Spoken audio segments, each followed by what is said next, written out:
কি হল ভাই অসম পুলিচ ভাল পাও ৰানিং লং জাম্প মাৰি মাৰি ভাগৰি পৰিছ ইন্টাৰভিউ দিলি ফিজিক্যাল টেষ্ট পাস কৰিব নোৱাৰিলি এক্সামটো বাদেই ভাইভা টেষ্টটো বাদেই নাম নাহিলে এতিয়া কি কৰিবি চাকৰি কৰিব মন নাই যা আকৌ ৰানিং কৰ ষ্টাৰ্ট কৰ ফিল্ডত যাও লং জাম্প মাৰ চিন আপ মাৰ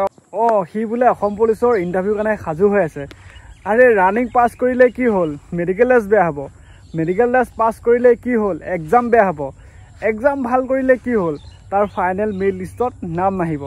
কি চাকৰি নাপায় বাবু তুমি পুলিচ হবা পুলিচ কেনেকৈ হবা আগন্তুক অসম পুলিচৰ ইন্টাৰভিউ কাৰণে আসাম ফৰেষ্টৰ ইন্টাৰভিউ কাৰণে তুমি কি দৰে কেনেকৈ প্ৰেক্টিছ কৰিছা কেনেকৈ কি পঢ়িছা সেইবিলাক কাকো ক'ব নালাগে তুমি তোমাৰ ভাতে ৰখা খালি সিহঁতক দেখাবা যোনসকলে তোমাক দেখি হাঁহি আছে বা ইজ্জত দি আছে ঠাট্টা কৰি আছে তেওঁলোকক দেখাবা এটা সময় আহিব এটা ভাল টাইম আহিব ভাল দিন আহিব তো তেতিয়া দেখাবা ফিজিক্যাল টেষ্ট পাস কৰি এক্সামত বেয়া কৰাৰ কাৰণে নাম নাহিলে ভাইভা টেষ্ট দিবলৈ এতিয়া কি হ'লে নেক্সট ইন্টাৰভিউ কাৰণে সাজু হ'বলৈ হ'ল এতিয়া কি ৰানিং অহা নাই লং জাম্প অহা নাই চিন্তা কৰি আছা নেকি যে নেক্সট কি হ'ব এইবাৰ কষ্ট মষ্ট কৰি ৰানিং লং জাম্প ভাল টাইমত ভাল এক্সিলেণ্ট মাৰি এটা ভাল নম্বৰ গোটাই এক্সাম দিছিলোঁ কিন্তু এক্সামত বেয়া হ'ল ভাইভা টেষ্ট দিবলৈ নাম নাহিলে কিবা চিন্তা হৈছে নেকি ভাই একো নাই ৰিষ্টাৰ্ট যোনে হাৰে সি জিকে যোনে হাৰে সি বুজে আৰু যোনে হাৰি বুজিব সি জীৱনত এজন ভাল মানুহ অসম পুলিচৰ ফাইনেলিষ্ট তোমাৰ নাম আহিবনে নাহে অকল তুমি অপেক্ষা কৰি থকা নাই সেই জুলাই মাহ আগষ্ট মাহ আৰু যোনসকলে নতুন ভেকেঞ্চিৰ কাৰণে ৱেইট কৰি আছে সেই অক্টোবৰ নৱেম্বৰ ছেপ্টেম্বৰ মাহ যোনসকলে ফিজিকেল টেষ্ট দিব জানুৱাৰী ফেব্ৰুৱাৰী মাহ ৰিজাল্ট দিব সকলোৱে অপেক্ষা কৰি আছে নিজৰ সপোনৰ কাৰণে কিন্তু সেই সপোনৰ কাৰণে তোমাৰো কিছুমান মানুহে অপেক্ষা কৰি আছে তোমাৰ জীৱনত কি হয় সুখ আহে নে দুখ আহে তো এতিয়া যোনসকলে অসম পুলিচৰ ইন্টাৰভিউ দি ভাইভা টেষ্ট ক্লিয়াৰ কৰি শেষতো প্ৰচেছ ফাইনেল মেৰিট লিষ্ট অপেক্ষা কৰি আছে তেওঁলোকক কওঁ তোমালোকেও অপেক্ষা কৰি থকা নাই অপেক্ষা কৰি আছে তোমাৰ শত্ৰুবোৰো লগতে সেইকাৰণে তোমালোকে খুব ধৈৰ্য ধৰা নিশ্চয় ভাল দিন আহিব অসম পুলিচৰ ইন্টাৰভিউ দিনা ৰানিঙত ফেল কৰা আৰু ৰানিং পাছ কৰি লং জাম্পত ফেল কৰা লং জাম্পত পাছ কৰি চিনাবত ফেল কৰা বা তেওঁলোকে ফিজিকেল টেষ্ট এটা কোৱালিফাই কৰিব নোৱাৰা কোনোবা যদি ল'ৰা ছোৱালীয়ে যদি আজি ৰিষ্টাৰ্ট কৰি ৰাস্তাত বা ফিল্ডত যদি দৌৰিব যাওঁতে কোনোবাই যদি তেওঁলোকক সেই হাঁহিছে ইজ্জত দিছে যে তই যোৱাবাৰ নোৱাৰিলি আকৌ আগন্তুক যিটো ভেকেঞ্চি আহিছে কি কৰিবি তো সেইধৰণে কওঁ মোৰ লগত থকা মোৰ চেনেলটো ছাবস্ক্ৰাইব কৰি ল'বা এই ধৰণৰ ভিডিঅ'বোৰ দি থাকিম কিহনে কৈছোঁ ৰানিং লং জাম্প চিন আপ এক্সাৰচাইজ মই দিম সেইবিলাক মোৰ ভিডিঅ'ৰ পৰা চাই তোমালোকেও কিবা এটা নহয় কিবা এটা শিকিবা কণ্টিনিউ কৰিবা আপডেটবোৰ দি থাকিম ভিডিঅ'টো শেষলৈকে চাই থাকা নমস্কাৰ মই পলাশ আপোনালোকে চাই আছে পলাশ আছাম ধুনীয়াকৈ পথাৰৰ ফালে ওলাই আহিছোঁ যিহেতু অকণমান মনটো বেয়া হৈ আছে আৰু এইটো ভিডিঅ' এইসকলৰ কাৰণে প্ৰস্তুত কৰিছোঁ বা বনাইছোঁ যোনসকলৰ ইমান দিনে ৰাতিয়ে কষ্ট কৰিও ফিজিকেল টেষ্ট দিও পাছ কৰিও এই পইণ্টৰ কাৰণে এক্সাম দিবলৈ নাম নাহিলে আৰু যোনসকলে এক্সাম দিলে তেওঁলোকে এক্সামত কম নম্বৰ পোৱাৰ বাবে ভাইভা দিবলৈ নাহিলে বা ড্ৰাইভাৰসকলৰ স্কিল টেষ্ট দিবলৈ নাম নাহিলে বা স্কিল টেষ্ট দিও সেই এক্সামৰ কাৰণে কোৱালিফাই নহ'ল বা ভাইভা দিবলৈ শ্বেয়াৰ কৰিব চেষ্টা কৰিছোঁ মোৰ পলাশ আছাম ইউটিউব চেনেলৰ যোগেদি তো সকলোকে স্বাগতম জনাইছোঁ মোৰ অন্য এটা এইটো ব্লগ ভিডিঅ' হ'ব অসম পুলিচৰ কোনো ধৰণৰ আপডেট নহয় যিহেতু এইকেইদিন আপডেটবোৰ দি আছোঁ বৰ্তমান SLPIBটো চেক কৰি আছোঁ অসম পুলিচৰ আপডেট যদি কিবা আহিছে তো একো অহা নাই বৰ্তমান সকলোৱে জুলাই মাহলৈ অপেক্ষা কৰি আছে জুলাই মাহ আৰু এতিয়া ময়ো অপেক্ষা কৰি আছোঁ অসম পুলিচৰ ফাইনেল লিষ্টটো সেই জুলাই মাহৰ ভিতৰতে আহিব তো সকলোৱে ধৈৰ্য ধৰা অপেক্ষা কৰি থাকা আৰু এতিয়া ভিডিঅ'টো আৰম্ভ কৰোঁ যিহেতু চোৱা অসম পুলিচৰ যেতিয়া আমাৰ নতুন ৰিক্ৰুটমেণ্টটো প্ৰকাশ পাব তেতিয়া সকলোৱে এপ্লাই কৰিব এপ্লাই কৰি কেনে কিছুমানে যোনসকলে বেছি চিৰিয়াছ হৈ থাকে তেওঁলোকে এপ্লাই কৰা আগৰ পৰা তেওঁলোকে ফিজিকেল টেষ্টৰ কাৰণে সাজু হ'ব বা এতিয়া বৰ্তমান সাজু হৈ আছে হয়তো CM ছাৰে অসম চৰকাৰে কৈছে অক্টোবৰ নৱেম্বৰ মাহত নিউ ভেকেঞ্চি আহিব এতিয়া মেইন কথাটো হ'ল যোৱা যিটো ৰিক্ৰুটমেণ্ট কিদৰে গ'ল কিছুমান কথা মই থুলমূলকৈ বুজাব চেষ্টা কৰিম চোৱা যিহেতু মই যেতিয়া অসম পুলিচৰ ইণ্টাৰভিউ আহিব বুলি আগতে শুনিছিলোঁ তো সাজু হ'লোৱে মই ৰাতিপুৱা গধূলি লাহে লাহে ৰানিং কৰি আছোঁ যেতিয়া ইণ্টাৰভিউ ওচৰ চাপিছে তেতিয়া মই ফিল্ডত গৈছোঁ লং জাম্প আৰু ধুনীয়াকৈ বাঁহ বান্ধি লৈছোঁ, বাঁহ দুডাল চিন আপ মাৰিবৰ কাৰণে। বাকী ফিল্ডতে আমাৰ লগ বন্ধুৱে মিলি সকলোৱে কিছুমান ৰানিং স্পীড আহিবৰ কাৰণে এক্সাৰচাইজ, লং জাম্প আহিবৰ কাৰণে এক্সাৰচাইজ,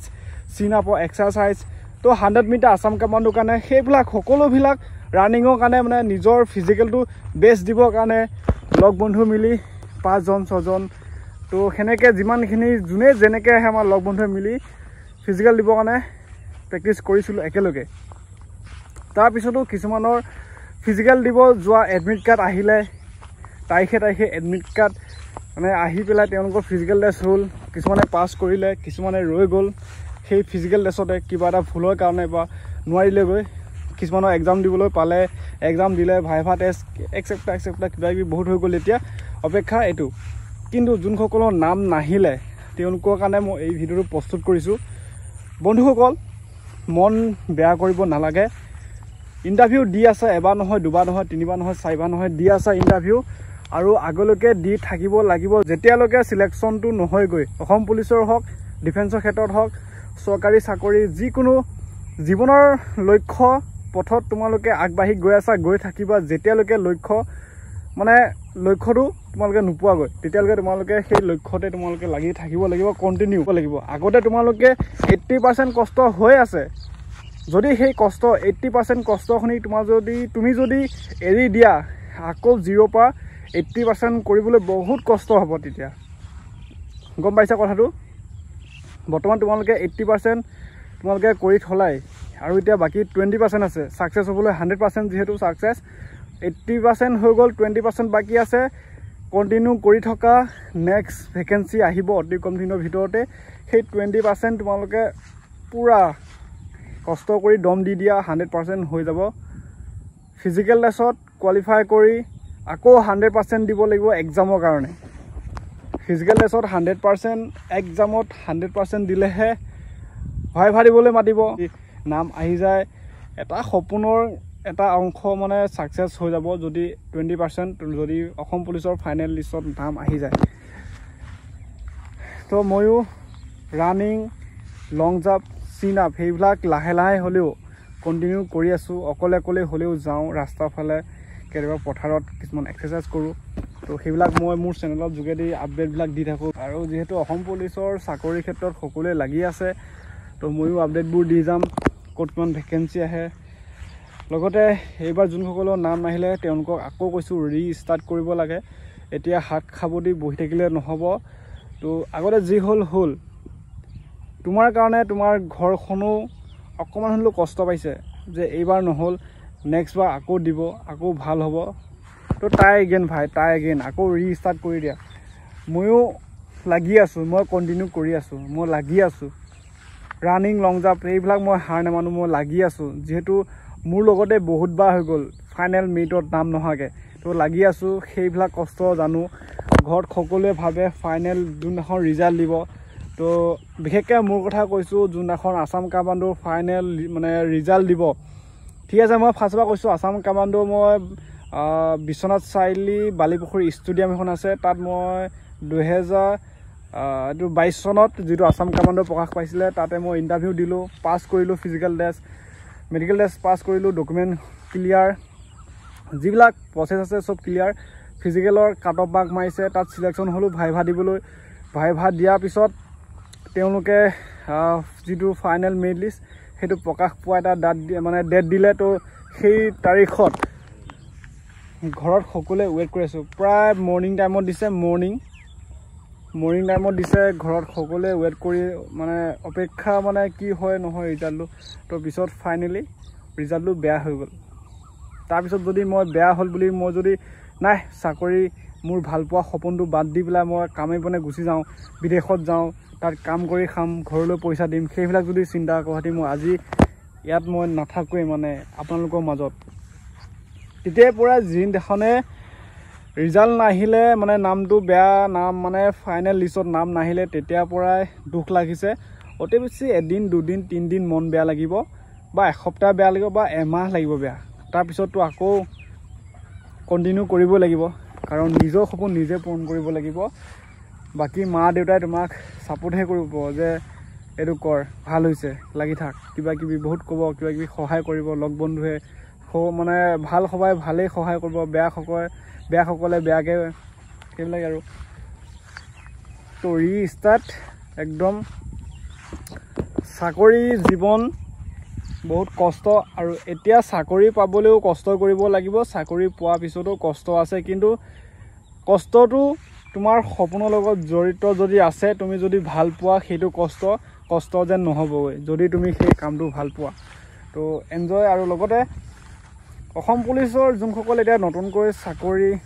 বা নতুন ভেকেঞ্চিৰ কাৰণে ৱেইট কৰি আছে তেওঁলোকক কৈছোঁ ৰাতিপুৱা সোনকালে শুই উঠি 4টা বজাত উঠি দৌৰিব লাগিব ফিল্ডত যাব লাগিব আহিব লাগিব কিতাপ পঢ়িব লাগিব ভাটিবেলা যাব লাগিব প্ৰায় 4টা 5টা বজাত আকৌ মানে ৰানিং কৰিব লাগিব সেইবিলাকে কাম কৰিব লাগিব চাকৰিটো তেতিয়া হ'ব যোনসকলৰ নাম নাহিলে তেওঁলোকক কৈছোঁ আকৌ ষ্টাৰ্ট